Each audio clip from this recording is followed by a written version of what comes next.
La Ligue des Champions était de retour hier soir avec deux matchs très intéressants. Real Madrid, Manchester City d'un côté, Arsenal, Bayern Munich de l'autre. Il a fallu faire un choix pour moi pour le match que j'ai décidé de regarder et d'analyser vu qu'ils avaient lieu tous les deux en même temps. Ça a été deux matchs très intéressants qui a fini par un match nul de chaque côté.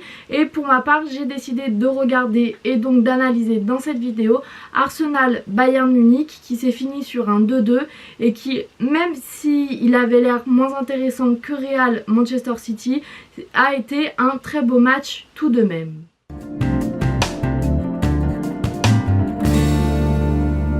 Ce match a été intéressant parce qu'on a vu deux équipes qui ont tour à tour eu des moments de forte domination et des moments de moins bien. Ça a commencé dès la première période où Arsenal a totalement été dominé pendant les 5 premières minutes du match, où ils n'arrivaient pas à mettre le pied sur le ballon, où ils n'arrivaient pas à développer leur jeu, où ils n'arrivaient pas à être présents dans le contrôle du jeu.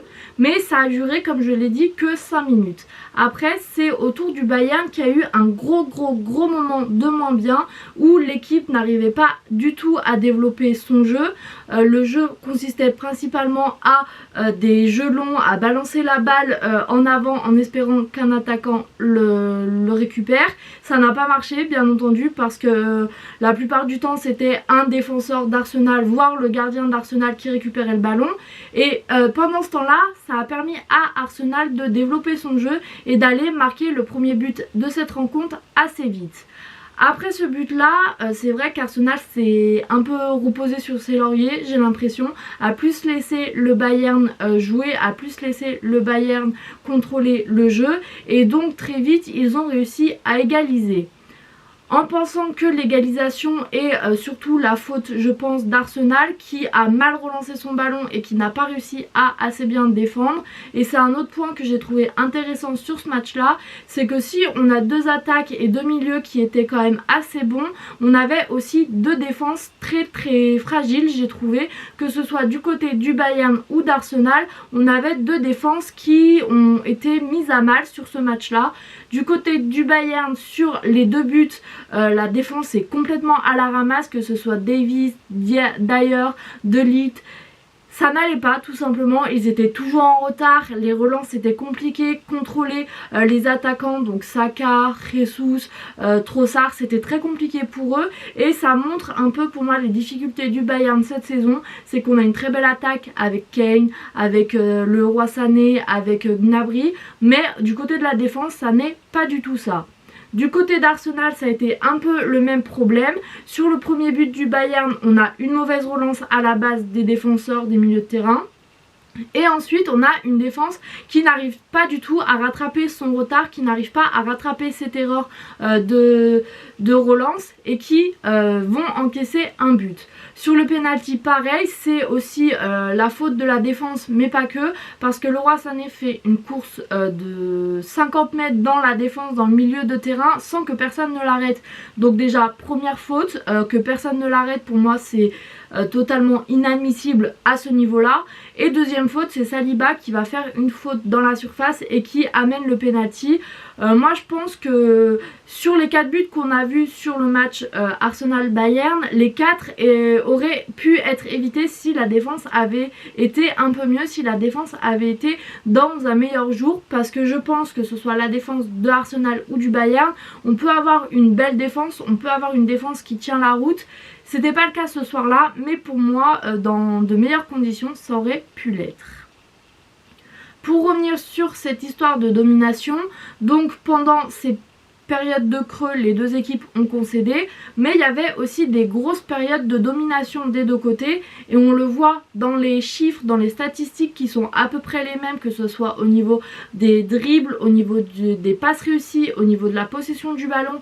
On a des chiffres qui sont un peu les mêmes, qui sont en tout cas très proches. La heatmap entre les deux équipes se ressemble énormément aussi. Donc ça montre qu'il y a vraiment eu une grosse opposition des deux côtés, que ça s'est vraiment joué sur des détails, et parmi ces détails il y a le positionnement de Kane et Musiala du côté du Bayern qui se sont très vite repositionnés au milieu de terrain pour aider. On avait Kane et Musiala qui bloquaient complètement l'axe d'Arsenal, et donc par exemple Odegaard, on l'a pas vu beaucoup jouer, on l'a pas vu beaucoup se mettre en lumière sur ce match là parce qu'il était totalement bloqué par le dispositif mis en place par le Bayern.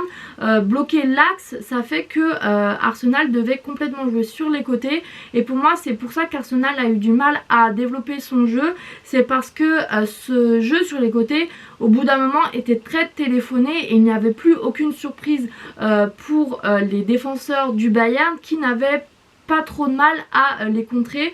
Sur les côtés c'était très téléphoné les passes, et vu qu'il n'y avait pas d'autre solution, vu que l'axe était complètement bloqué par Kane et Musiala entre autres, c'est vrai que très vite on a une équipe d'Arsenal qui a fait beaucoup de passes vers l'arrière, qui a eu beaucoup de mal à développer des décalages entre les lignes dans ce milieu de terrain. Pour moi ça fait partie de ces détails qui font que Arsenal a eu du mal sur ce match là.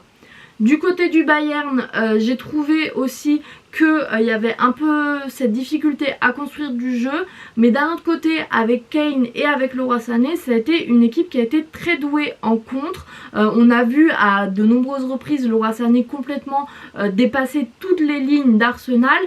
Malheureusement pour eux, ce qui a fait un peu de mal à cette équipe, c'est que il y a eu beaucoup de ratés devant le but, à l'image de Sané qui, après avoir fait une magnifique remontée de terrain autour de la 34e minute, a totalement raté son tir devant les cages, alors qu'à mon sens, même si Ben White fait un très bon repli défensif sur ce moment-là, Leroy Sané aurait dû tirer plus tôt, aurait dû réussir à la mettre au fond. Mais à part ce raté, Leroy Sané a fait un très beau match.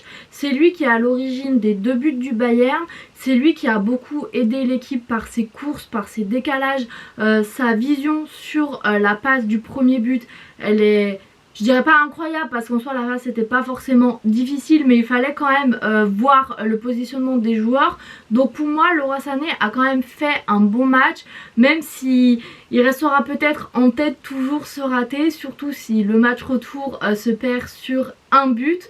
Mais je trouve qu'il a quand même fait un bon match et que c'est quand même à souligner. C'est pas forcément le meilleur joueur du Bayern cette saison, mais sur ce match là pour moi ça a été un des meilleurs. Donc pour moi du côté du Bayern, ce qu'il aurait fallu améliorer, c'est ces ratés devant le but, c'est cette efficacité devant le but. Je pense qu'avec Kane, avec Gnabry, avec Leroy Sané, on a largement de quoi s'améliorer là-dessus.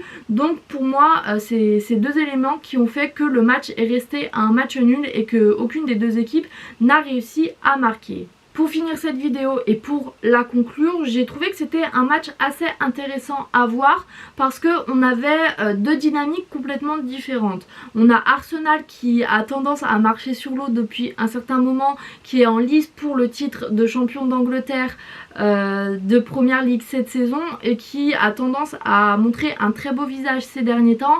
Et de l'autre côté, on a le Bayern Munich qui est peut-être sur la pire crise de son histoire depuis les 10 dernières années et qui normalement ne devrait pas être champion de Bundesliga pour la première fois depuis 10 ans.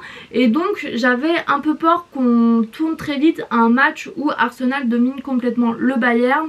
Mais c'est vrai que cette saison, le Bayern a tendance à se réveiller un petit peu en Ligue des Champions et c'est ce qui est arrivé sur ce match-là. Mais malheureusement, on voit aussi les limites de ces deux équipes, je trouve. Du côté du Bayern, on voit les limites défensives qu'il y a et qui, je pense, causent beaucoup de problèmes cette saison. Du côté d'Arsenal, on voit les limites un peu tactiques, j'ai envie de dire, parce qu'ils n'ont jamais réussi à se défaire de ce positionnement qui a totalement bloqué l'axe et leur milieu de terrain, qui a totalement bloqué Jorginho et Odegaard. Pour moi c'était un peu les limites de ces deux équipes. Je pense que Arsenal peut s'améliorer là-dessus pour le match retour, peut travailler là-dessus. Maintenant qu'ils savent un peu comment le Bayern joue, comment le Bayern s'est positionné, je pense qu'ils peuvent travailler là-dessus et que pour le match retour ça peut être intéressant. Du côté du Bayern, ça change tellement vite ces derniers temps que je ne sais pas vraiment à quoi m'attendre pour le match retour, parce que autant on aura un Bayern dans de bonnes dispositions qui peut marquer 5 buts, autant on peut avoir un Bayern qui se fait rattraper très vite et qui décide encore une fois de gérer le résultat, parce que c'est ce qui s'est passé sur ce match là. Dès le milieu de la deuxième période, quand ils ont vu qu'ils étaient au score, j'ai eu l'impression qu'ils géraient un peu ce score là, qu'ils ont pas totalement arrêté de jouer parce qu'il y a eu quand même quelques belles occasions en deuxième période, mais j'ai vu une équipe qui était un peu trop attentiste et je pense que c'est ça qui fait beaucoup de mal au Bayern, c'est qu'avant ils n'avaient pas l'habitude de jouer comme ça. Avant, s'ils pouvaient marquer 7 buts, 10 buts dans une rencontre, ils le faisaient. Là, dès qu'ils ont mené au score et que le temps défilait, ils se sont arrêtés de jouer et ça leur a coûté l'égalisation et la non-victoire, parce qu'à mon sens, il y avait largement la place de marquer 3-4 buts. Donc, pour le match retour, j'aurais tendance à donner quand même un petit avantage au Bayern parce qu'ils vont jouer à domicile. Ils savent aussi que leur saison repose que sur la Ligue des Champions, que sur leur parcours en Ligue des Champions. Donc je leur donnerai un petit avantage. Mais comme pour le match aller, le match d'hier soir, ça va vraiment se jouer sur les détails et Arsenal peut tout à fait aussi aller chercher un résultat à Munich sur le terrain du Bayern.